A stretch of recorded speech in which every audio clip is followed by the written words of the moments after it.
नमस्कार दर्शकों, आप देख रहे हैं दूरदर्शन मध्य प्रदेश। मैं हूं डॉक्टर तपस्या। स्वागत करते हैं कार्यक्रम आयुष में। दर्शकों, आपसे मैं एक बात करना चाहती हूं कार्यक्रम की शुरुआत करने से पहले। हम सब जानते हैं कि जो हमारी लाइफ स्टाइल होती है वो बहुत ज़रूरी होती है कई सारी बीमारियों को दूर करने के लिए। अब आप सोचेंगे लाइफ स्टाइल के लिए सुबह जल्दी उठना और रात में जल्दी सोना, इसके अलावा और क्या आता है? मैं आपको बताना चाहूँगी हमारा खान पान, हमारा योगा, हमारा तनाव, ये सभी हमारे बेहतर लाइफ स्टाइल को मैनेज करने के लिए बहुत ज़रूरी होता है। अगर हमारी लाइफ स्टाइल सही नहीं है तो बहुत सारी बीमारियां हमको हो सकती हैं। जैसे कि आज का जो विषय है जो बहुत ख़ास है, जिस पे हम आज बातचीत करेंगे विस्तार से, वो है गुदा मलाशय से संबंधित बीमारियों का कैसे इलाज संभव है। और इस विषय पे विस्तार से बातचीत करने के लिए हमारे साथ मौजूद हैं डॉक्टर अभय अहिरवार, जो कि आयुर्वेद विशेषज्ञ हैं। सर, हम आपका स्वागत करते हैं कार्यक्रम आयुष में। सर, जैसे कि हमारा आज का विषय बहुत ख़ास है और जिसमें कि हमने कहीं ना कहीं जानते हैं कि आयुर्वेद का बहुत रोल है इसमें। जब हम गुदा मलाशय की बात करते हैं तो आयुर्वेद अपने आप में एक बहुत ही बेहतरीन वहाँ पे प्रमाण साबित हुआ है। हम पहले इसके बारे में बात करें उससे पहले हम जानना चाहेंगे कि आयुर्वेद आप कैसे सभी को बताना चाहते हैं कि किस तरीके से लोगों के लिए फ़ायदेमंद है। सबसे पहले आपको बता देना चाहता हूँ कि जैसे आज के समय में सब लोग आयुर्वेद को एक चिकित्सा पद्धति के रूप में देखते हैं, लेकिन आयुर्वेद का जो मूलभूत सिद्धांत है ये दो शब्दों से मिलकर बना है, आयु प्लस वेद। आयु का वेद, आयु को आप कैसे बढ़ा सकते हैं, स्वस्थ रख सकते हैं, उसके से संबंधित जो भी नियम बताए गए हैं आयुर्वेद में, वो सब आयुर्वेद है। कितने सरल भाषा में आपने आयुर्वेद को समझा दिया और मुझे लगता है तमाम दर्शक जो हमें आज सुन रहे हैं, देख रहे हैं, वो भी उन्होंने भी इस बात को समझ गए हैं कि आयुर्वेद क्या है। यानी कि अपनी आयु को, अपने आप को बेहतर जीवन शैली को आगे बढ़ाने के लिए, अपने आप को स्वस्थ रखने के लिए कौन से नियम कानून को अपने जीवन में शामिल करना चाहिए, वो होता है आयुर्वेद। इसके अलावा अब जैसे कि हमारा विषय है, आज हम लोग गुदा मलाशय की बात करने वाले हैं, उससे संबंधित कई सारी बीमारियों की बात करेंगे। तो सबसे पहले मैं ये जानना चाहती हूँ कि गुदा रोग क्या होता है? मैम, गुदा रोग हमारे गुदा प्रदेश में होने वाली बीमारियां हैं। बेसिकली अर्श, जिसको सामान्य भाषा में बवासीर बोलते हैं, भगंदर, फिसर, और हमारे गुदा प्रदेश में निरंतर वेदना का होना, ये सारे आयुर्वेद में गुदा रोग के अंतर्गत आते हैं। जी, आपने जैसे कि कहा बवासीर की आपने बात अभी बोली, फिस्टुला आपने कहा, इसके अलावा आपने बोला कि फिशर की एक समस्या होती है जो कि गुदा रोग में आता है। तो इन सब में अंतर क्या है? क्योंकि कई बार ऐसा होता है कि हम ये सारी बातें बोलते हैं, सारे बीमारी के बारे में जब मरीज़ बात करता है तो आम जन उसको एक ही श्रेणी में नाप लेते हैं। तो आप इसको कैसे बताएंगे कि कैसे अंतर है इसमें? देखिए, इसमें बहुत अंतर है, तीनों बीमारियों में बहुत ज़्यादा अंतर है। जैसे कि अर्श, बवासीर, इसमें जब पेशेंट को मल त्याग करते समय रक्त बाहर आता है, मल त्याग के बाद रक्त आता है, उसको कोई वेदना नहीं होती है, तो ये सब बवासीर या अर्श के उसमें आते हैं। फिसर में पेशेंट को बेसिकली जब वो मल त्याग करता है तो उसको अत्यधिक तीव्र वेदना होती है, दुख होता है, मल त्याग करते समय कष्ट होता है। और फिस्टुला में क्या होता है कि जब पेशेंट मल त्याग करता है उस समय उसको पस या मवाद का डिस्चार्ज होता है, और जिससे उसके कपड़े वगैरह होते हैं जो बैठने उठने में गंदे हो जाते हैं। तो ये तीनों अलग अलग बीमारियां हैं। डॉक्टर अभय, मैं यहाँ पे एक चीज़ जानना चाहती हूँ आपसे। जैसे कि आपने सभी का तीनों में अंतर एक आपने बताया, लेकिन क्या सभी के, अगर मैं लक्षण की बात करती हूँ तो शुरुआती लक्षण तो शायद सबके अलग होंगे या एक ही होंगे। तो ये भी एक बड़ा प्रश्न है जो हमारे तमाम जो हमारे दर्शक हैं उनको ये जानना ज़रूरी है कि हम कैसे डिफ्रेंशिएट करें। हाँ, देखिए, आम तौर पे जब भी पेशेंट को वेदना होती है गुदा प्रदेश में, वो ये सब मान लेता है कि उसको बवासीर की शिकायत है, बट ये ऐसा नहीं है। तीनों रोगों में बहुत अंतर होता है। बवासीर में मुख्यतः रक्त का बाहर आना सबसे मुख्य लक्षण है। वेदना उसमें ना के बराबर होती है, या आप कह सकते हैं आप बवासीर में वेदना होती ही नहीं है। लेकिन फिसर एक ऐसी बीमारी है, अगर पेशेंट को चाहे एक्यूट फिसर हो या क्रोनिक फिसर हो, उसको तीव्र वेदना होती है। और फिस्टुला में मैंने आपको जैसे बताया कि मवाद का स्राव होता है, और जब तक वो जैसे किसी हार्ड चीज़ पे बैठा रहता है तो उसको वेदना का एहसास भी होता है। तो अच्छा। बेसिक डिफरेंस ये होता है कि जो बवासीर होती हैं वो दो प्रकार के होते हैं, एक बादी होता है, एक खूनी होता है। अच्छा। जो बादी होते हैं उनमें मस से बाहर आ जाते हैं और पेशेंट को ब्लड नहीं आता है, तो ये हो सकता है पेशेंट को ज़िंदगी में कभी इसका ट्रीटमेंट ही ना कराना पड़े। अगर ये बढ़े ना तो पेशेंट की लाइफ टाइम, जैसे आते हैं पेशेंट तो उनको बोलते हैं कि भैया ये शिकायत तो हमको 10-10 साल से है। तो ये इतना वादी जो बवासीर होते हैं इतने वो होते हैं कि इनमें ज़्यादा कुछ प्रॉब्लम नहीं होती है।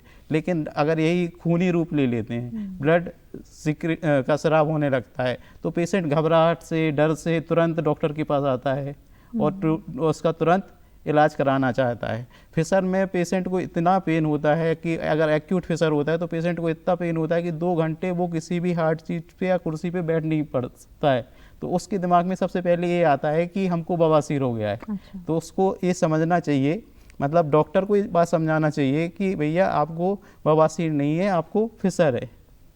और फिस्टुला में क्या होता है, एक हमारे गुदा प्रदेश के पास से के पैरेलल एक पाइप टाइप की स्ट्रक्चर बन जाता है, जिससे मवाद का या पस का सिक्रेशन कंटिन्यू होता रहता है। उसमें पेशेंट को ऐसे कभी ब्लड नहीं आता है जब तक कि बहुत क्रोनिक ना हो जाए, मतलब 10-15 साल से किसी को फिस्टुला है और उसने ट्रीटमेंट नहीं कराया है तब तक उसको ब्लड नहीं आता है, तो वो चलता रहता है। ये भी बहुत क्रोनिक हो जाते हैं जब पेशेंट, तब वो पेशेंट हमारे पास आते हैं तो थोड़ा मुश्किल हो पाता है इनको ट्रीट करना, बट आयुर्वेद में बहुत अच्छे से इनका इलाज किया जाता है। जी, अगर मैं एक बात करती हूँ, लक्षणों की बात करती हूँ, क्योंकि जब भी कोई परेशानी होती है तो शुरुआती लक्षण तो देता है, कोई भी बीमारी लक्षण ज़रूर देता है, तो क्या नज़रअंदाज कर देते हैं लोग? तो ऐसे कौन से प्रमुख लक्षण हैं जिसको समझ के हम तुरंत ही चिकित्सक के पास जाएं? तो वो भी ज़रूर बताइए। देखिए, इन तीनों बीमारियों में सबसे जो मेन कॉज है वो है मंदाग्नि, डाइजेशन या इंडाइजेशन या कब्ज, कॉन्स्टिपेशन है। अगर पेशेंट को लॉन्ग टर्म पर कॉन्स्टिपेशन हो गया है तो पेशेंट को अपने सोचना चाहिए कि हमको कोई बीमारी तो नहीं होने वाली है। जैसे अगर कोई पेशेंट जाता है, आप लोगों ने सुना होगा कि किसी को गुटखा खाने के बाद मोशन होते हैं, किसी को बीड़ी पीने के बाद मोशन होते हैं। अगर इस टाइप के किसी को लक्षण हो रहे हैं तो उसको अपनी प्राथमिकता एक समझ लेनी चाहिए कि उसको किसी न किसी गुदा रोग से संबंधित बीमारी हो रही है। क्या बात है, बहुत अच्छी बात है। यहाँ पे तमाम दर्शकों को भी बताना चाहती हूँ कि जैसे कि हम चर्चा में लगातार यही बात कर रहे हैं कि अगर किसी को भी कब्ज़ की समस्या होती है या डाइजेशन की समस्या होती है तो तुरंत अपने चिकित्सक से संपर्क करें, पहले ही उसको ठीक कर लें, क्योंकि अगर हम उसको समय पे ठीक नहीं करते हैं तो कई सारी बीमारियों को हम न्योता दे सकते हैं। एक चीज़ और मैं आपको इंटरप्ट करना चाहता हूँ, जो बवासीर की बीमारी होती है वो हर व्यक्ति को अपनी लाइफ में कभी ना कभी होती है, वो साइलेंट रूप में रहती है। लेकिन अगर यही इंडाइजेशन, कॉन्स्टिपेशन या कब्ज हो गया तो ये फिर विकराल रूप ले लेती है, फिर उसको ठीक कर पाना थोड़ा और मुश्किल हो जाता है। और ये हमारे लिए सबसे दुविधा की बात है कि पेशेंट हमारे पास जब आता है ना, वो कम से कम 3-4 जगह दिखा के आता है। तो जैसे आपने सुना होगा कि एक पौधा जब हम रोपते हैं तो उसको उखाड़ना बहुत आसान होता है, लेकिन एक पेड़ को निकालना बहुत मुश्किल हो जाता है। हमारे पास जो पेशेंट आते हैं वो कम से कम 3-3, 4-4, 5-5 साल पुराने आते हैं, कभी कभी तो 10-10 साल पुराने आते हैं कि साहब हमको 10 साल से ये प्रॉब्लम है। तो इसकी वजह से जो मेन कारण होता है कि देर लगती है। अदरवाइज अगर कोई पेशेंट हमारे पास सीधा आ जाता है कि उसको हुआ प्रॉब्लम, वो हमारे पास सीधे आ जाए तो वो बहुत आसानी से बिना किसी सर्जरी के या इंटरवेंशन के उसको ठीक किया जा सकता है। बवासीर एक ऐसी बीमारी है, अगर वो सही समय पे आपको पता पड़ जाती है, पेशेंट को इंडाइजेशन हुआ है, उसको 90% संभावना है अगर लॉन्ग टर्म इंडाइजेशन हुआ है तो उसको बवासीर होना ही है। जी जी, कोई भी उसको रोक नहीं सकता। और ये फीमेल जो होती हैं, प्रेग्नेंट होती है ना, उनको ड्यूरिंग प्रेगनेंसी होती ही है। और फीमेल्स में एक और चीज़ होती है, फीमेल्स को फिसर भी होता है ड्यूरिंग प्रेगनेंसी। तो जो पोस्ट डिलीवरी में उसमें ये फिर मैनिफेस्टेशन हो जाता है इनका, वो उभर के आ जाती हैं, तो फिर उनका वो ट्रीटमेंट आप कराती हैं। बिल्कुल बिल्कुल सही कहा आपने। नॉर्मल डिलीवरी में ज़्यादा देखा गया है कि इस तरीके की समस्याएं आती हैं। अच्छा, एक और चीज़ मैं डॉक्टर अभी आपसे जानना चाहती हूँ कि आयुर्वेदा में क्या इसका इलाज संभव है? मैम, आयुर्वेदा में संभव है, बहुत अच्छे से संभव है। अगर आप विधिवत तरीके से आयुर्वेद को फॉलो करेंगे तो बहुत अच्छे तरीके से इनको ट्रीट किया जा सकता है। बिल्कुल।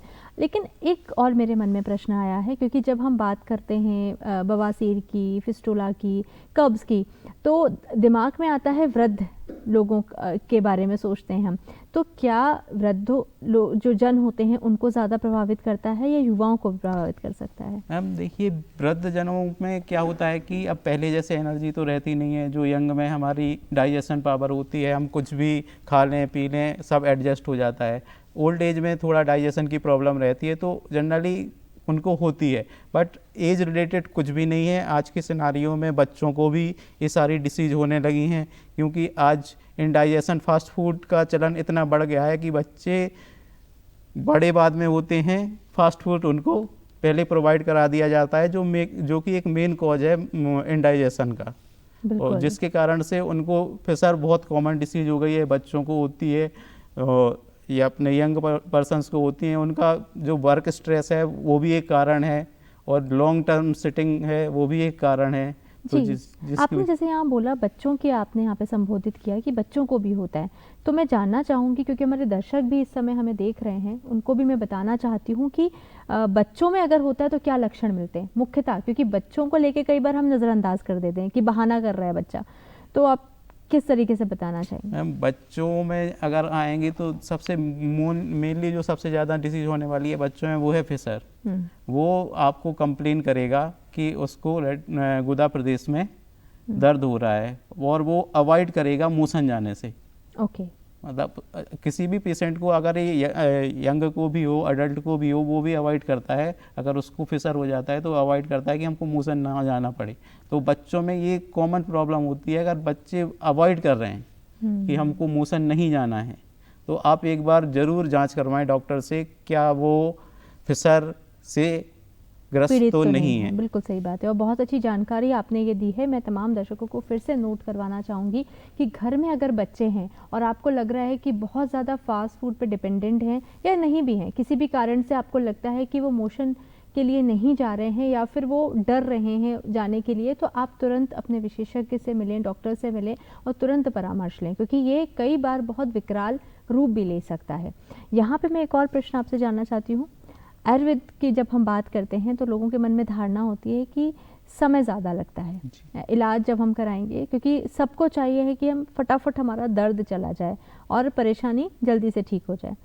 आयुर्वेद को लेके एक धारणा ये है मन में, तो क्या वाकई ही अगर मैं इन सभी गुदा रोग मलाशय की बात करती हूँ तो उसमें ये बहुत समय लेता है? मैडम देखिए, जो फिशर और अपना बवासीर, अर्स में बहुत ज़्यादा टाइम नहीं लगता है।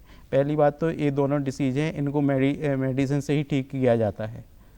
इन पे ऑपरेशन, जो एक हमारा मिनी ऑपरेटिव प्रोसीजर है 4 सूत्र, उसका उपयोग करते हैं जब ये एडवांस में पहुंच जाते हैं, तो बहुत ज़्यादा टाइम नहीं लगता है। लेकिन फिर भी जिनको इंडाइजेशन की प्रॉब्लम है उनको डाइजेशन ठीक करने में थोड़ा समय लग सकता है। लेकिन को जो एक्यूट प्रॉब्लम होती है, जैसे ब्लीडिंग हो रही हो, जैसे पेन हो रहा हो, तो वो आप तुरंत 2-3 दिन में पेशेंट को रिलीफ हो जाता है।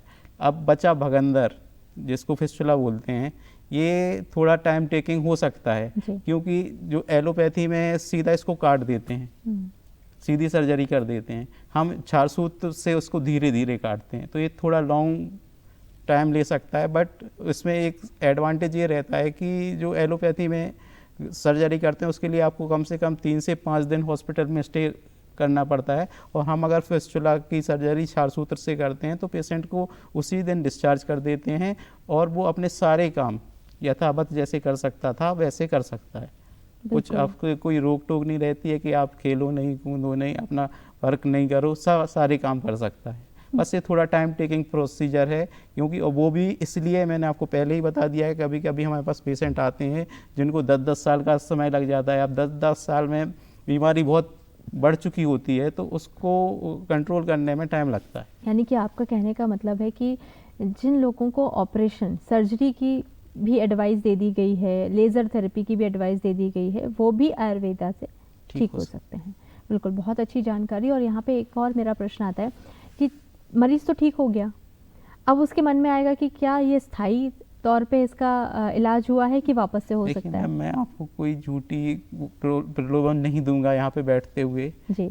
मुख्य कॉज इसका मंदाग्नि है, इंडाइजेशन है। पेशेंट को ठीक कर दिया जाता है। हमारा उसको मेन एडवाइस है कि अगर आपको 1-2 दिन इंडाइजेशन है तो ठीक है, अगर लॉन्ग टर्म भी जैसे 1 महीने हो गया, 2 महीने हो गया और अगर आपने इसको कंट्रोल नहीं किया तो आपको दोबारा होने की पूरी चांसेस हो जाते हैं। बिल्कुल। और यहाँ पे खाने पीने की भी हम बात कर लेते हैं, क्योंकि जिस तरीके से जीवन शैली लोगों की बदल रही है, उसमें सोने का समय भी निर्धारित नहीं है, खाने पीने का समय भी निर्धारित नहीं है, और सबसे बड़ा मुख्य कारण इंडाइजेशन का मुझे लगता है कि जो एक है वो स्ट्रेस भी है।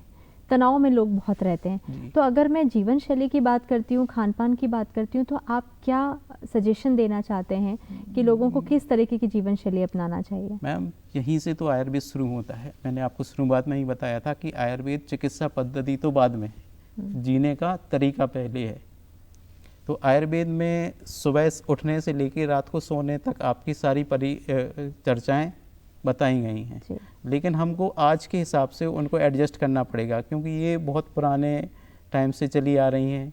उस समय स्ट्रेस इतना नहीं था, पेशेंट की मोबिलिटी इतनी नहीं थी, वो एक जगह रहता था, खेती किसानी करता था, उसकी एक दिनचर्या फिक्स थी। आज पढ़ने भी जाना है, जॉब भी करनी है, उसके बाद फिट भी रहना है, 50 चीज़ें होती हैं, उसके लिए आपको दिनचर्या का फॉलो करनी पड़ती है।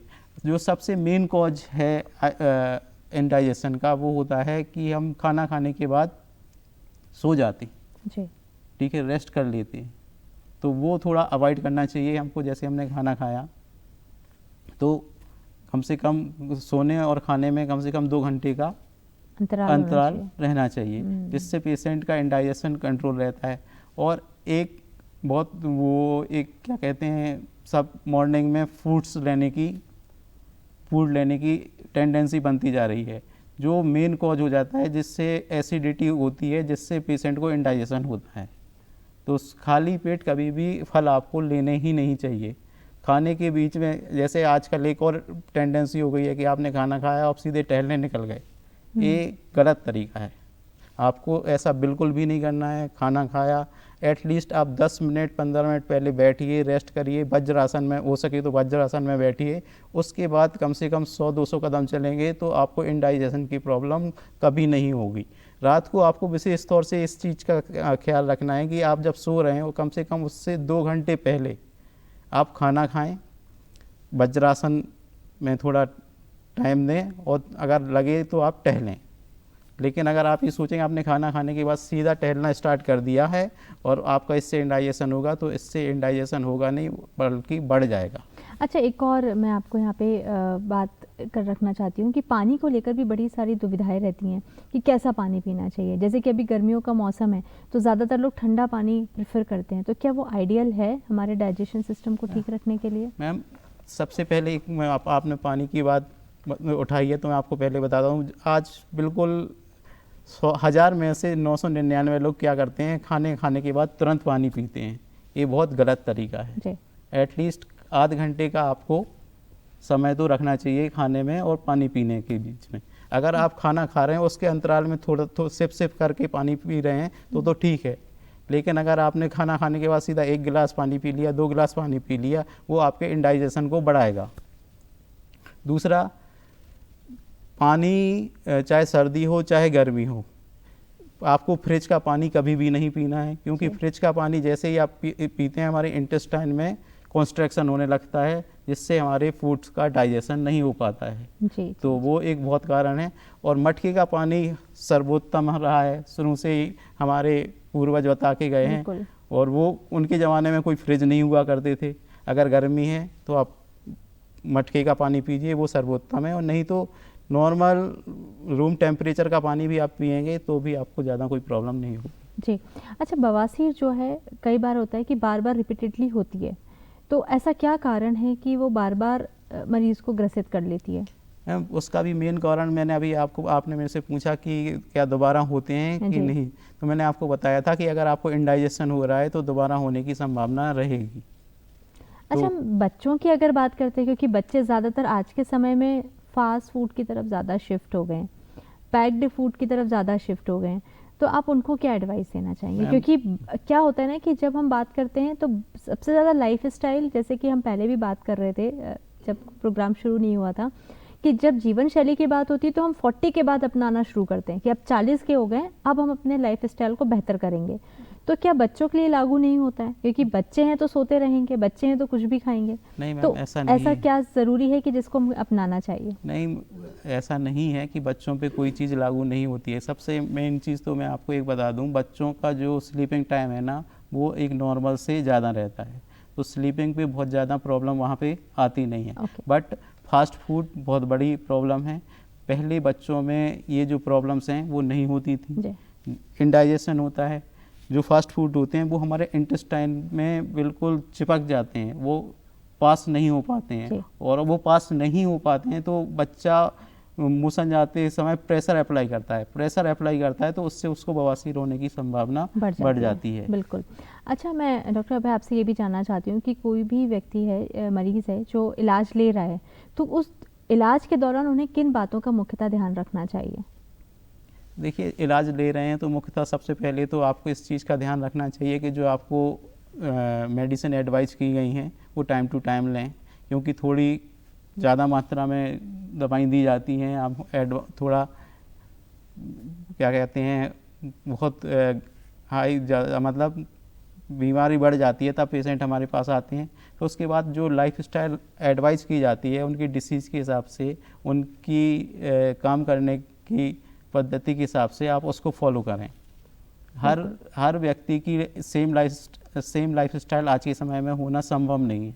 अब मैं किसी को डालूं, आदमी 10th क्लास का स्टूडेंट है, मैं उससे कह दूं कि भैया तू पढ़ मत, बिल्कुल सही तो बात है। पॉसिबल नहीं है ना। अब सामने वाले को पढ़ना है, 6 घंटे उसको स्कूल में बैठना है, ट्यूशन भी जाना है, खेलना भी है, बिल्कुल सही है। तो उसके हिसाब से उसकी अलग लाइफ स्टाइल होगी। कोई जॉब में है तो उसके हिसाब से उसकी अलग लाइफ स्टाइल होगी। ये इनमें सबसे इम्पोर्टेंट चीज़ क्या होती है, खाने का समय आपको सबसे ज़्यादा इम्पोर्टेंट ध्यान में रखना पड़ेगा। चाहे कोई भी हो, बच्चा हो, बुजुर्ग हो, जवान हो, अगर आपने खाने का समय अपना सही कर लिया तो आप ये समझिए आपको ये तीनों डिसीजें 90% नहीं होंगी।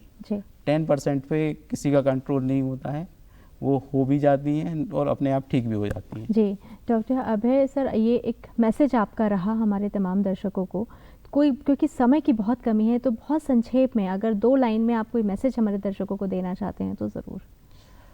देखिए, जीवन जीने का नाम है, आप जिंदा दिली से जीजिए, क्योंकि आज के समय में सबसे ज़्यादा स्ट्रेस के कारण बहुत सारे ये फिशर्स के केस आते हैं, उन पर ओवरलोडिंग की होती है, तो आपको ओवरलोड नहीं होना है। आयुर्वेद बहुत अच्छी पद्धति है, जैसे मैंने पहले आपको बताया कि ये आयुर्वेद ये मतलब जीने का तरीका बताती है। आप इसको फॉलो करेंगे, आपको हर आपकी मर्ज से निजात मिल जाएगी। आप आयुर्वेद को अपनाएं, आप ज़िंदगी सुखमय जी सकते हैं। ठीक है जी, बिल्कुल। आप यहाँ पर समय निकाल कर आए डॉक्टर अभय अहिरवार जी, उसके लिए बहुत बहुत धन्यवाद। थैंक यू, आपका भी, आपने हमें यहाँ पे आने का मौका दिया, उसके लिए आपका भी धन्यवाद। बिल्कुल। दर्शकों, आज का कार्यक्रम मुझे उम्मीद है आपके लिए बहुत ही ज़्यादा लाभदायक रहा होगा, और इस उम्मीद के साथ में हम फिर मिलेंगे एक नए विषय पर चर्चा करने के लिए। मुझे इजाज़त दीजिए, नमस्कार।